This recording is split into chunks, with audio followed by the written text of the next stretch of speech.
बुज़ुर्गों में एक मशहूर बुज़ुर्ग हैं बाबा फ़रीदुद्दीन गंज शक्र, हज़रत ख्वाजा फ़रीदुद्दीन गंज शक्र, ये 12वीं सदी के बुज़ुर्ग हैं। इनके बारे में एक किस्सा बहुत आम है। वो ये है कि एक मरतबा ऐसा हुआ कि इनके खानकाह में इनका मुरीद आया। मुरीद अपने इलाके से जब चला तो उसने सोचा कि मैं अपने हज़रत के पास जा रहा हूँ तो इलाके की कोई मशहूर चीज़ ले लूँ। उसके इलाके में कैंची बहुत ज़्यादा मशहूर थी, उसने कैंची को ले लिया और सोचा कि अब मैं जाकर ये तोहफ़ा अपने हज़रत को दूंगा तो बहुत ज़्यादा खुश होंगे। वो लेकर हज़रत के पास पहुँचा, यानी ख्वाजा फ़रीदुद्दीन गंज शक्र के पास, और उसके बाद उनके सामने पेश किया तो उन्होंने पूछा ये क्या है। मुरीद ने कहा कि ये कैंची है।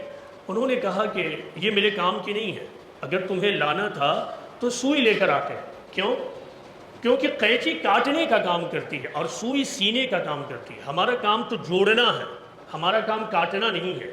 इसीलिए अगर लाना था तो सुई लाते, कैंची नहीं। इससे दो चीज़ का आपको अंदाज़ा होगा। एक कि सूफ़ी हजरात किस तरह की फ़िक्र रखते थे, वो ये कि हर मामले में मोहब्बत का माहौल हो, मेल मिलाप कायम हो, किसी तरह लोगों को जोड़ दिया जाए, और हर मौके को वो इसलिए इस्तेमाल करते थे कि लोगों के अंदर अमन मोहब्बत के पैगाम को, तालीम को दे दिया जाए, आम कर दिया जाए। ये वाक़या आपको दो सबक देता है।